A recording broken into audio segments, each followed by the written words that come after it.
The Penguins are officially dead after back-to-back losses to the Stars and Avalanche, and Pat and I are going to discuss both of those games, plus look at the week ahead right after this.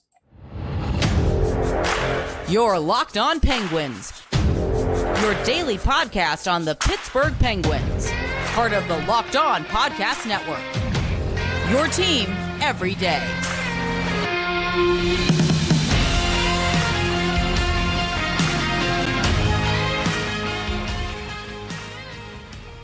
Hello, welcome back to another episode of the Locked On Penguins podcast. I am one of your hosts, Hunter Hodes. You can follow me on Twitter at Hunter Hodes. Joined by my co-host, Patrick Damp. You can follow him on Twitter at Synonym for Wet.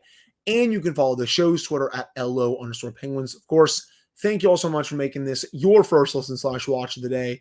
We are free and available on all platforms. And finally, today's episode is brought to you by Game Time. Download the Game Time app, create an account, and use code LOCKEDON for $20 off your first purchase. So the Penguins, they get blown out in Dallas, and then they blow a 4-0 lead in Colorado on Sunday, because of course they did. And that will basically wrap up the 2023-2024 season for the Pittsburgh Penguins, even though it's been over for a couple of weeks here, people. But we're going to start off today's show with the game in Dallas. The Penguins get off to a pretty solid start in that game. Michael Bunting gets another mini Patrick Hornquist / Chris Kunitz type goal. Also brilliant feed by Evgeny Malkin from behind the net. Kind of like a no-look pass to Bunting.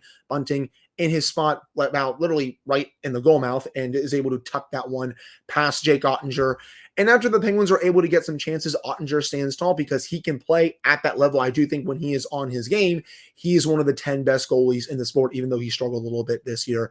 But then there's a bad bounce that's in the back of the Penguins net, and then the Stars make it 2-1 on the power play, and then right after that, basically 2 goals in less than a minute, just because this is the most mentally fragile team, Penguins team, I should say, of course, since probably 2015 overall. When the smallest thing goes wrong, it just spirals, and they're not able to control it. They go down 3-1. They eventually go down 4-1.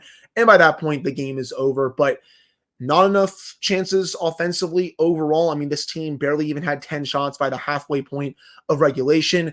Penalty kill was not good enough against a potent Stars power play, and the Penguins power play overall was also pretty horrid. And I should throw in there that Tristan Jarry was also not good in this game. So the Penguins played all of their really bad classic hits in this game that led to another loss. Yeah, I will say this. I don't disagree with you on the overall point that this is a fragile Penguins team, that when things go poorly, they go very poorly and it just spirals out of control. But I will give this to the Dallas Stars. They are keeping pace with a monumental team who we'll talk about in the next segment, in the Colorado Avalanche. So you do have to give them their flowers to an extent, because that is just a simply great hockey team in Dallas.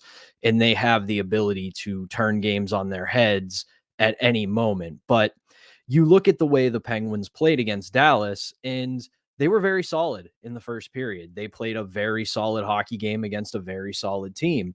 And Joe Pavelski's goal in the first period to tie it about 7 minutes in was just a fluky bounce. That was him being both a great net front guy and the puck bouncing exactly the way it needed to bounce to go into the net. So, I'll give the Penguins this. They picked themselves up after Pavelski's goal and continued to play fairly well. But like you started to say, in the second period, Pavelski scores 2 goals in just about 2 minutes. And from that moment on, they took over the game, and the Penguins never really pushed back. And that proves your point that when things go poorly for this team, they go very poorly and they spiral out of control. So overall, I mean, for about 25, 26 minutes in this game, I like the Penguins' effort. I like what they were doing. I like how they came out. But as it has all season long, they couldn't sustain it for a full 60-minute effort, and you get the result that you get, a 4-2 loss to the Dallas Stars. And like you said, all the same greatest hits, lowest moments, lowest lights, whatever you want to call it, came to fruition once again. Power play goes 0 for 2, and the penalty kill only goes 50%, 1 for 2. Then you only get 22 shots on goal. and you get no real sustained pressure after Jamie Benn's second goal. And that really sums up the entire season, maybe to me, even more so than the Colorado game yesterday, because if Dallas is a very good hockey team, I would say Colorado is probably the favorite for the Stanley Cup right now and maybe the best team on the planet right now. But I just, you're out of things to say. And then we have it on the rundown. Maybe we'll get into it in the third segment. Maybe we won't. But goaltending has officially become a problem for the Pittsburgh Penguins. If Crosby and goaltending were papering over other deficiencies early in the season, now it's just Crosby. And goaltending has faltered right along with the rest of the team. Yeah, I mean, I shudder to think about what this team's record would be if they had gotten the goaltending that they were getting right now at the beginning of the season. I mean, they'd probably be, if I had to guess, a bottom 5 team in the league with that type of goaltending. It was just both Nedeljkovic and Jarry were so good throughout the first half that you're right. They masked a lot of the deficiencies on the team, but now as both have regressed, especially in the month of March, and we'll hopefully get into that a little bit later, you're seeing just how flawed this team is overall. And I mean, we have that example. It was the first month of the season. Jarry was genuinely bad in October, and it was very easy in October to, make our analysis and excuses for the team in October. But I said it on the show, and I even wrote it in a column early in the season on KDKA. Jarry couldn't make a save in October, and it didn't matter what the problems were with the power play, with the penalty kill, with the depth, whatever.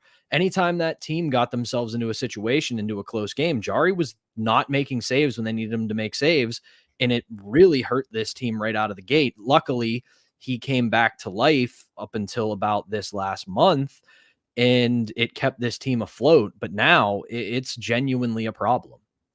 No, I mean, I 100% agree with you, and I don't want to harp too much more on the power play just because I know we've destroyed it all season, but the way you saw the Stars power play operate versus how the Penguins power play operated, it's a night and day difference.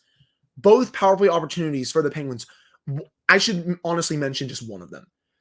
The Penguins had the puck in the Stars zone for 2 full minutes, and I'm not kidding. The Stars only cleared it when there was about 5 seconds left. So I'm going to count that as a full 2 minutes overall.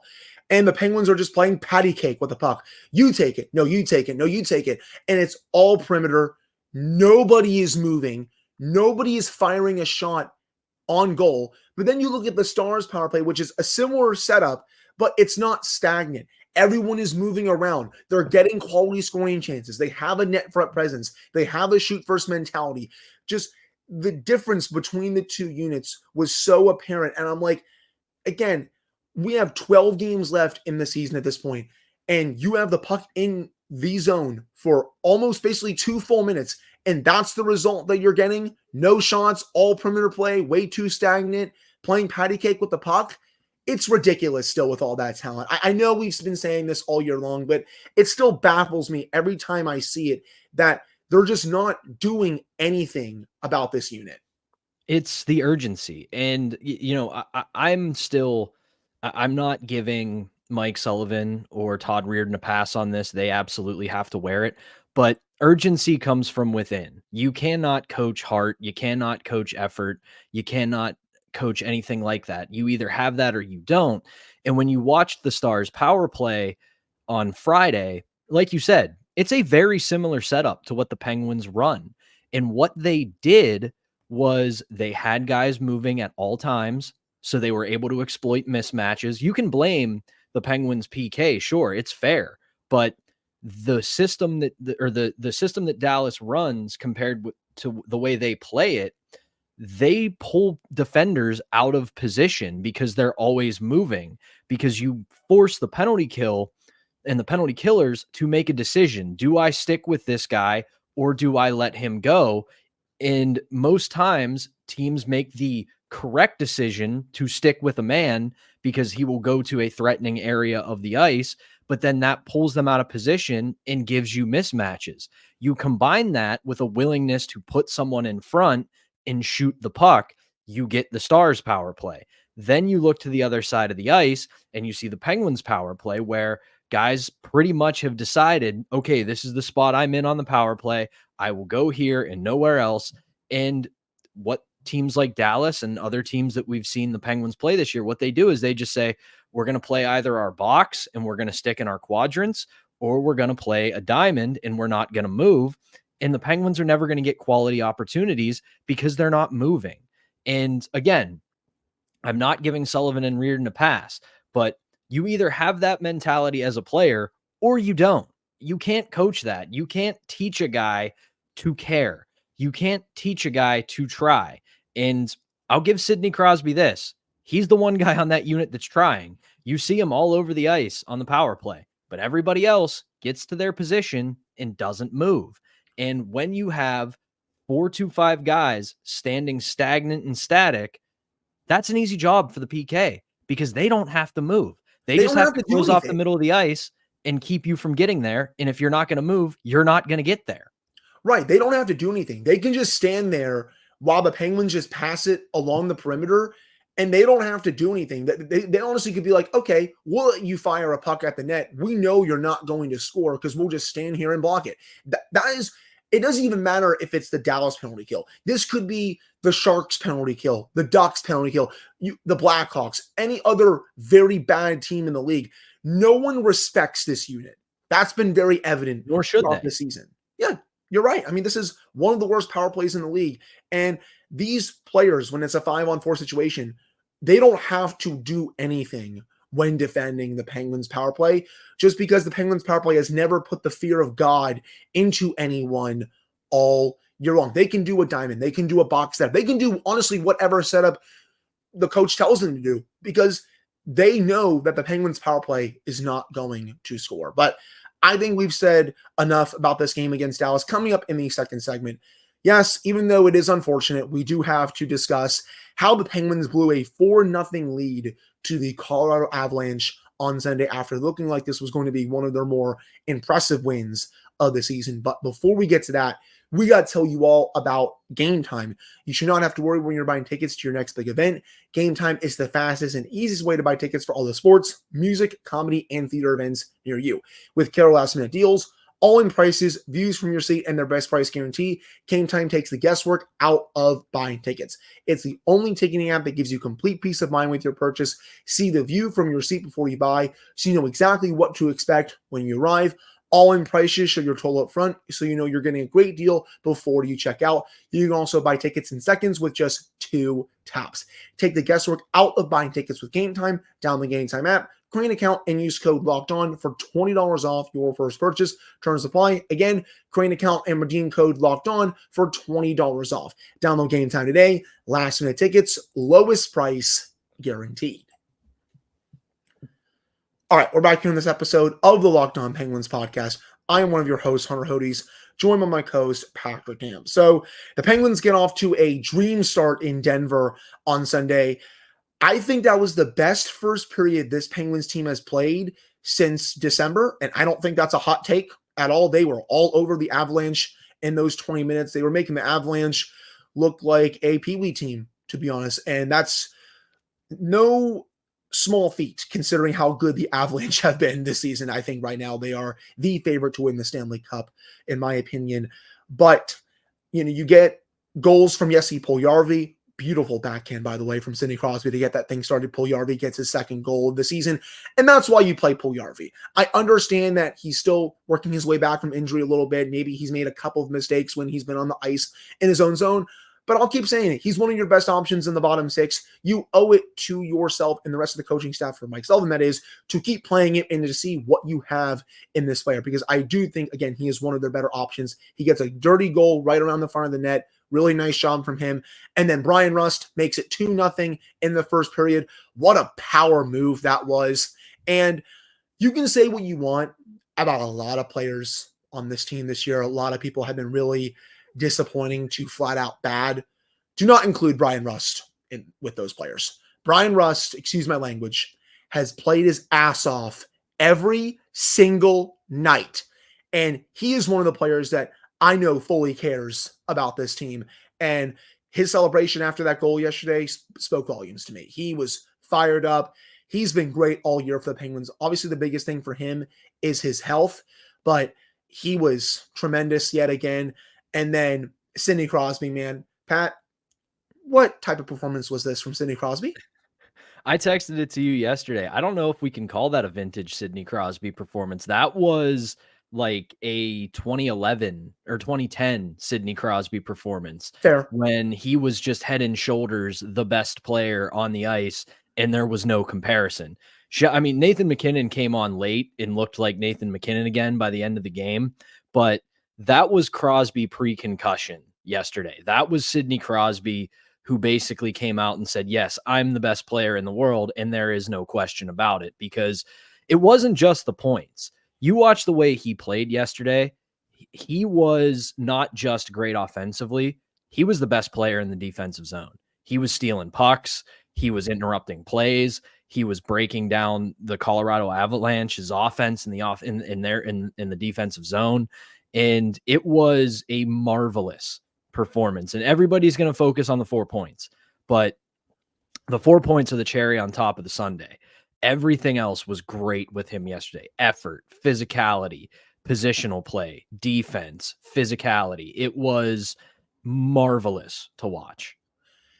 He wants to beat Nathan MacKinnon really bad. Even though they are best friends, you know that Sid wants to beat Nathan and try to teach him another lesson. If you I tweeted that to you yesterday, because it felt like that's what was going on. Even though Sid is the old man in this case, it still felt like he wanted to teach Nate another lesson and be like, yeah, this is who I am at 36. This is who I think you wish you can be when you turn 36. But I do think Nate might be that good when he's 36, just because I think he's one of the best players in the league right now. But the deflection for the goal that he had, I mean, that was vintage stuff right there. Beautiful overall. He did everything in his power to will the Penguins to this win.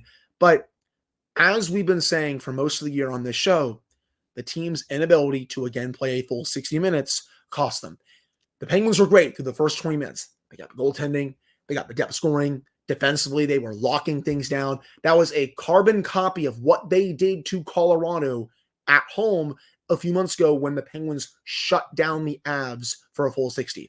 And then you have, for the most part, the first half of the second period. I thought the Penguins were, again, playing really well. You get that goal from Sid. P.O. Joseph, congratulations to him. He gets his first goal of the season for the Penguins. And it was that final 24, 25, 26 minutes that really cost the Penguins. Sure, when the Avs made it 4-1, I'm like, okay, they get a goal. But if you can get to the end of the second up 4-1, I'll still like their chances. But once that goal made it 4-2 heading into the second intermission, I said to myself, as I was going to get my first tattoo ever, I don't know if anyone can see it that's watching on YouTube. It's the Happy Sad Face. It's the Theater of Pain cover art for Motley Crue, because Home Sweet Home is my favorite song. I posted on Twitter if you guys want to go look at it. But once the Avs made it 4-2, I was like, okay, here we go again, because I knew the Avs were going to turn it on in the third period, and they did exactly that. Yeah, that was a sleeping giant waking up. And you're right. If they stay at 4-1 going into the third period, I'm with you. I think they hold on and win that one, mainly because you could see it the last 5 to 7 minutes of the second period. Colorado was frustrated. The way they were playing was obviously very well, because they're a great hockey team. But you could see in the way they were playing, they were like, oh my God, nothing is working. We're kicking their butts up and down the ice, but nothing is working for us. We're not scoring. We're getting chances, but they're not grade A chances, with the exception of a handful. And the Penguins are hanging around. They're hanging around. And even great teams like Colorado, we saw it in the 16 and 17 years, where the Penguins would just have a night where, even though they played well, it just wasn't their night. And you could see the way they played, like, you know what? We're in good shape. This is not going to hurt us one way or the other. Back at it next game. And as soon as that second goal goes in, you could almost feel the weight being lifted off the Avalanche. And they were like, well, okay, here we go. This is our game now. And the Avs cut it to 4-3 to start the third period. And then I was following along. I was getting my tattoo. I'm like, okay, it's only a matter of time before they tie it. And as the minutes kept ticking down, I was thinking to myself, okay, maybe there's a small chance that they're able to hold on. Nope. the Avs tied at 4-4 off of can I call that a weak goal by Tristan Jarry? I mean, I don't think that's a hot take. I know that was a one-timer, but I still feel like he could have made that save. Am I wrong on that? Yes and no. I mean, yes, in that, like, you knew where that puck was going. You knew that it was going to be a cross ice pass to Nathan MacKinnon, and it was going to be a one-timer.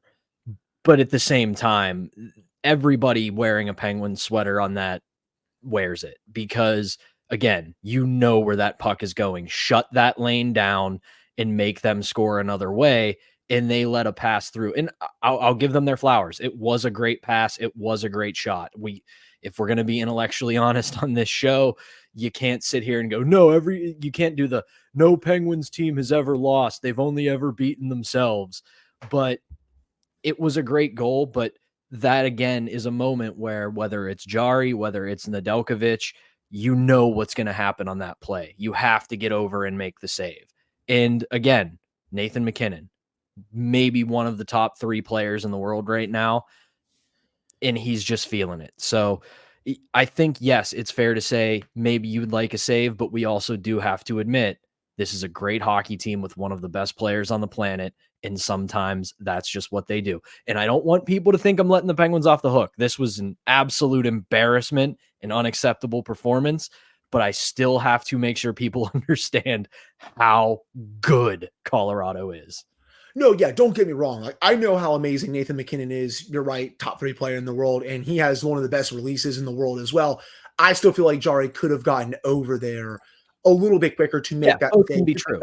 He's been really struggling in the month of March. We'll get into that in the final segment. Nedeljkovic has also not been that good either. And the only reason Jarry was in that game, remember, is because Nedeljkovic had to come out because a concussion spotter told him to go. Like, he even said he was fine, but he had to come out for a little bit. He was able to come back in.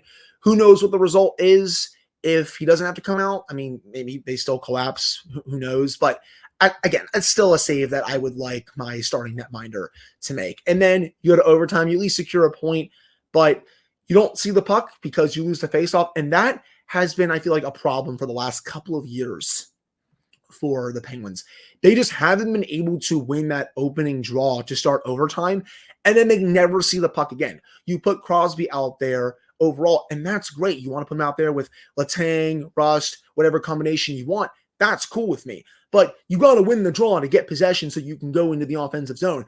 You lose that draw to MacKinnon, Makar, and it doesn't even matter who else they put out there, Rantanen, Drouin, whoever. They're just going to hog the puck the entire time, and that's exactly what happened. The Penguins never saw the puck because the Avs were hogging it for the entire first minute of the overtime, and they got a couple of chances. They were able to regroup a little bit. They get it to Jonathan Drouin, and then he just absolutely walked Chris Letang. I mean, I'm always have been a big fan of Chris Letang. I think for the most part, he's had a pretty decent season for the Penguins, though I will say to people that I know are going to come at me in the comments, he has had a very rotten last few weeks to a last month, but I feel like the entire team has had a very rotten last few weeks to the last month. But overall, you cannot get walked like that by Jonathan Drouin. This is not Nathan MacKinnon. This is not Nico Rantanen. It's not Kel McCarr. It's not Connor McDavid. It's not whatever great player you want to put in there. It's Jonathan Drouin, Chris. You cannot get walked like that on an overtime game winner. Not good enough gap control. I understand he doesn't want to take a penalty, though he ended up, that was going to be a Avalanche power play anyway, but you still need to play that a lot better than what you did. For sure. I will say this. I don't have the numbers in front of me, but the last 2 or 3 weeks, Jonathan Drouin has actually been on an absolute tear with the Avalanche. He's playing like the rest of the Avalanche, a great brand of hockey right now. And sometimes when you have a hot stick, you have a hot stick. But yeah, Chris Letang did not play that well whatsoever. And you're absolutely right. The last couple of weeks for him have been a complete struggle. And I get his rationale in the way he played it. You don't want to take a penalty or allow Drouin to get a penalty shot, but you have to let that happen. You do.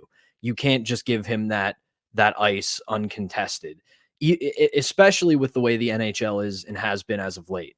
You know that it's a coin flip whether they're going to call it or not, because you watch yesterday's game and you look at the breakdown of the game. I mean, the Penguins and Avalanche both only had 2 power play opportunities. That's four penalties called all game. So you know that there's a very real chance they're probably not going to call it, especially in OT with the way the NHL loves let the boys decide rather than get the officiating involved. So you have to make that play, whether it's putting a stick into him, putting a hand on him, or taking him down. And he just didn't do that. And I get the rationale in his head, but it's just not acceptable. And I got to give a shout out to Adam Gretz. I went back, I was reading some stuff from him this morning, and he brought this up for the Penguins. They're 3-8 in overtime this season. 3-8. That's 8 points left on the table. Imagine how much better they would be if they had those points. And then you look at the guys who have played the lion's share of overtime in the Penguins season so far. Crosby's been outscored 0-5. Letang's been outscored 0-4. Brian Rust 1-3. And before he got traded, Jake Gensel 0-4.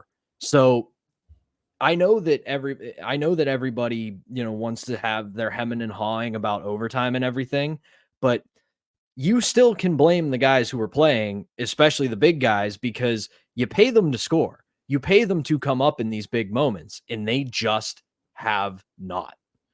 I agree. And to go off that a little bit, I was having a conversation with the legendary Bob Grove on Twitter on Sunday, and he's the absolute best. The stats that he's able to pull out are, again, amazing. And I was talking about how the Penguins have had, it feels like just some face-off trouble the last couple of years. And he did say for this year, game side and in OT, the Penguins are 1-3 when winning the opening draw, 2-5 when they lose it. Sid is 2 out of 5 on opening draws, 2 out of 7 in draws taken in overtime. So he's definitely not been good in the face-off circle in overtime, but it also doesn't fully matter if they win or lose the draw, or the opening draw, that is. They're still losing overtime just because this team is so rotten in 3-on-3. And this goes back to last year. We had the same discussion a little bit when the standings were a bit closer to the Penguins this time last year. If they would have just won a couple more 3-on-3 games last year, they would have made the playoffs over the Florida Panthers. And of course, the Panthers would not even gotten to the Stanley Cup final last year to play the Vegas Golden Knights. So they have been rotten in 3-on-3 for the last couple of years. And that needs to change very quickly heading into next year. I know this team is a bit older right now. The core is not as young as it used to be when 3-on-3 was first introduced, but you still need to make some tactical adjustments to how you approach 3-on-3, in my opinion. I know it's not something that teams fully practice that much. During practice, you do a lot of 5-on-5 work, special teams work, but I still want to see the Penguins actually do some 3-on-3 work during practice, because it feels like they never do it, even though they've really struggled these last couple of years. But one more thing before we get to break and we talk about the goaltending.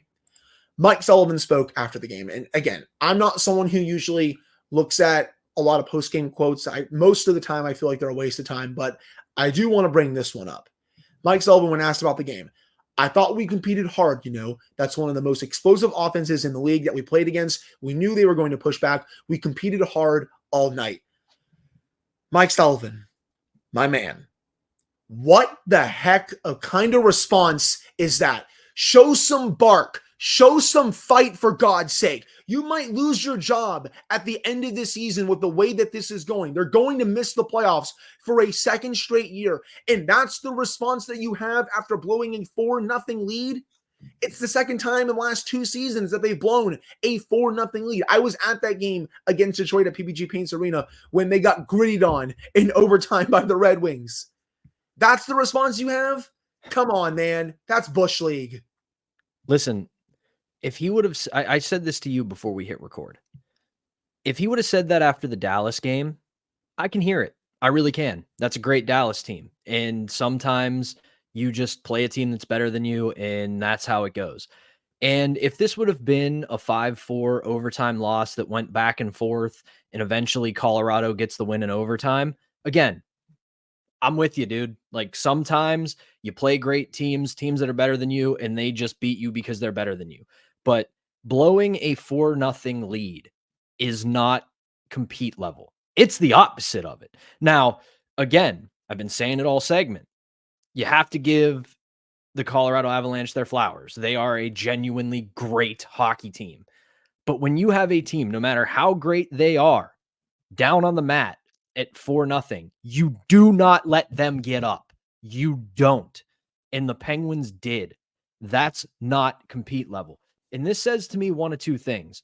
Sullivan either knows that he's cooked and he's out the door once this season ends, or he's untouchable. Neither of those are sustainable right now. I get it. I have been saying it all season. He is a genuinely great coach, and he is going to be in the Hall of Fame one day. And when the NHL players and its people are back at the Olympics, he is going to be on the bench for Team USA, if not be the team's head coach. But this is just ridiculous, man. Like, I don't even need him to, because you guys know me. I think the days of the Tortorella go out there and call them all terrible and call them all out, the Michel Therrien, they're soft. Those days are long gone. Professional athlete is a full-time 24/7, 365 job these days. So the guy who goes out and kicks their ass all game, all year long, gets tuned out by the halfway point of the season. But at this point, you have to sit down after the game. You don't have to call out individual people. You don't have to call out individual players. You don't have to shame people, but you have to go out there and say, we had a 4-0 lead on the best team in hockey and we let it slip away. That's an unacceptable effort. It doesn't matter who they are. It doesn't matter who we are. But when you have a 4-0 lead, you cannot let that slip. You have to send that message. Even if this season is cooked, which it is, you have to set a standard. I will give John Tortorella this. You know when things flipped for him in Philadelphia? They lost a tough game and he went out and said, you know what? Yeah, we didn't play well. It wasn't acceptable, but this team plays hard. This team plays hard, and this team knows what they need to do. And that's when the team wakes up the next morning and goes, well, we play hard. We know where we stand.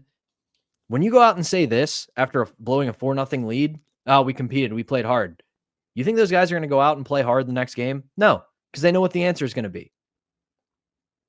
I don't disagree with you at all, but what I keep coming back to, it's the same response no matter how they lose, whether they blow a 2-1 lead, 3-1 lead to the Flames, 3-0 lead, 4-0 lead. It doesn't change. He has the same type of response. And again, it's like you coached under John Tortorella, and I don't need you to go full scorched earth like he does, or as you said, Michel Therrien, but send a message to this team that this is not good enough, that this is not Pittsburgh Penguins hockey, that this is not what this team used to do when you first took over the job in late 2015, heading into 2016. It's just such a far cry from where the team used to be when he first took over versus where it is now. And it just feels like he's changed as a coach and not for the better. And that is, again, one of the main reasons why I would move on from him after this season overall, because that's not the right message to send. Like, wow, yeah, we competed hard. You lost 5-4 in overtime and you had a team pinned down about to tap out and you let them get back into it. Ridiculous. It's just ridiculous. And again, that should be the final quote for his season, at least in terms of after the year, because he should be getting let go, in my opinion. But that'll do it for the second segment. Coming up to end the show, Pat and I are going to look at how the goaltending has really regressed in the month of March and how it is definitely not a strength for the Penguins anymore, and that's putting it kindly. But before we get to that, we got to tell you all about Sleeper, which is the official daily fantasy app of the Locked On NHL Network. Sleeper is our number one choice for daily fantasy sports, and especially daily fantasy hockey. Because of Sleeper, you can win 100 times your cash in daily fantasy hockey contests. You can do this with your girlfriend. You can do this with your friends. Heck, you can even do this with your family or by yourself. And you're not even limited to just hockey. You can do NFL, NBA, MLB, and college football in addition to hockey on Sleeper. All you have to do is pick whether studs like Connor McDavid, Sidney Crosby, Nathan McKinnon, Alex Ovechkin with how he's scoring lately will record goals, assists. You can do plus minus in there if you want, and you can throw goalies in there as well. And to win a 100 times bet on Sleeper, you need to correctly predict the outcome of 8 player stats. You heard me, Penguins fans. You can win 100 times your money playing daily fantasy hockey with Sleeper. So start paying attention and nail your picks so you can start winning big. Use promo code LOCKEDONNHL and get up to a $100 match on your first deposit. Terms and conditions apply. That's code LOCKEDONNHL. See Sleeper's terms of use for details and locational availability.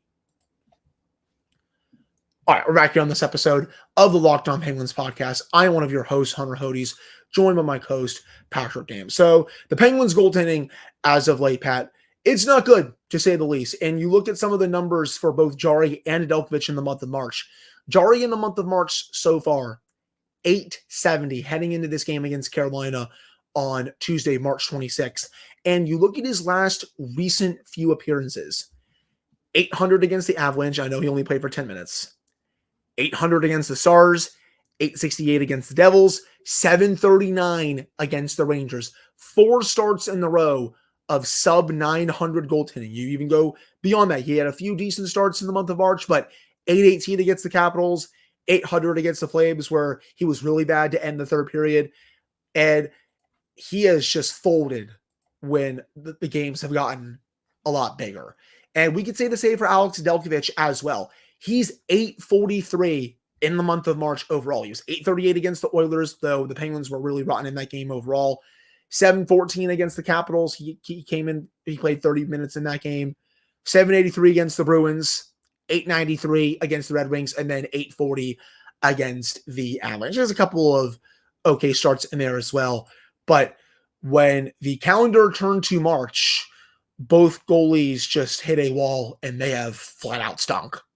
They have. And of the last 25 games, the Penguins 5-on-5 save percentage is .894. And at this point, I hate to do this because, I think talking about and blaming goaltending is the lowest hanging fruit, because it's really easy to look at a team's record and a team's results, and when they lose, it's easy to say, oh, well, it was goaltending because they gave up more goals than they scored. But I will say this, I mean, it has to be a legitimate discussion right now of whether or not Tristan Jarry has what it takes to play in the big games, because we have seen this from him consistently over the past few years. The fact that when the calendar flips to March, if he's healthy and then into the playoffs, he falls off a cliff. And maybe that's just coincidence. Maybe it's just burnout, because we know up until this year, he didn't really have a viable backup. He had a guy in Casey DeSmith who is, by all accounts, just a backup goalie. He's not a 1A. He's a guy that you have there for, every 5th or 6th game to give your goalie a break. But at this point, I mean, it feels like every time we get to this point of the season, we're talking about whether or not Tristan Jarry can handle it. And the longer we keep talking about it, the more it becomes a thing. And Alex Nedeljkovic has always been a 1B guy. He has shown us that he's probably not a legitimate full-time starting goalie. I would say he's a spot starter, a guy who you can rely on for a couple of weeks if you have an injury or your goalie's going through something, but he's not going to be your 55, 60, 65 game guy. So at this point, like I said at the top of the show, whereas this season, a lot of it, the goaltending papered over the other deficiencies, right now, it's a deficiency. It's been that way for the last month. You can even go back to February a little bit as well. I was making this point about Tristan Jarry last week when it was one of the shows that you were not on for, where you're getting your wisdom teeth taken out. And honestly, even in the month of February, Jarry was, 907. He was okay, but his numbers still dipped compared to how good he was in November, for example, 932, even December, 909, dipped a little bit in January. And then, went up a little bit, I guess, in February, but it's still right around the same, 907 and 904. But once the games, again, got a lot bigger in March, which is usually when the playoff push is in full swing, he folded. And that's been a concern of mine for the last couple of years. I know there was the talk that, he folds after January. I don't know if that's the case, because in January, he was still giving them at least quality goaltending. February, it was tailing off a little bit, but it didn't fall off a cliff like it has in the month of March. And their overall save percentage for all goalies in the month of March right now, 863. That's according to Dan Hopper, one of my favorite follows on Penguins Twitter, by the way. If you're not following him, that's my dude. He's great. But this is now another question that the Penguins are going to have to ask themselves this summer. Can they get a full, consistent season out of Tristan Jarry? Because he was making both of us eat quite a bit of crow for a lot of the season. But then the mixed results came back into play in March. So they need to ask themselves, this will be the first year of this long-term deal. Can they get a fully consistent season out of someone who's making over $5 million? And right now, I'm not really sure they can when you look at his history, because he's been fully healthy this year, and this is the results that he's giving this team. It's going to be a really fascinating situation to watch once the summer gets underway. The one escape hatch that he gets is that this is not a good team in front of him. Fair. And this isn't, say, the Islanders series in 21, where the team in front of him played exceptionally well, and he was the one thing that held them back. So at this point, I do think, and I know a lot of people won't like this answer, is that I think he gets next season to prove himself, just because they have to build a better roster in front of him. Kyle Dubas and his team have to build a better roster in front of them. There has to be better depth. They've got to make some changes on defense. And then if it's the same old story, same old song and dance, like Aerosmith likes to say, come this time next year with a better roster, then I think we have our final complete answer on Tristan Jarry. But at the very least, I'm not going to give him a pass, but I am going to look at this with a little bit of a side eye and say, okay, we do have to keep in mind that the team in front of him is not very good. And he's not, with that in mind, he's not a Igor Shesterkin. He's not a guy who will carry a mediocre or less than good team across the finish line because he's that good, but he can't be this. He can't be this guy who's giving sub 900 performances consistently, because this is not the Pittsburgh Penguins of the 2010s where they can go out and score 5 goals a night. They're going to score 3, maybe 4, and he has to keep the other team to 2 or less. Agreed. And I'll be also fascinated to see what else they do at the position for the offseason. You know, does Nedeljkovic come back? But he's probably going to be getting a pretty hefty raise for how most of his season has gone outside of the month of March. Does Joel Blomqvist make the team out of training camp next season, just because it feels like he could be NHL ready with the way he's playing in Wilkes-Barre? But those are discussions for the offseason, though. At this point, we basically almost already are in the offseason with only a handful of games left. But I think that will do it for this episode of the Locked On Penguins podcast. Yes, I know we went a bit long today, but I think it was prudent for how this team played over the last couple of days and how much we needed to rant a little bit more about this team. But as always, we appreciate everyone listening to / watching this episode. Pat and I will be back with another show for you all on Tuesday to get you all set for the Carolina Hurricanes. And yes, Jake Ensel will make his return to PPG Paints Arena and will get a rocking ovation when he has a video tribute play for him overall. But for Patrick Damp, I'm Hunter Hodes. Thank you all so much for tuning in. We'll talk with you all on Tuesday.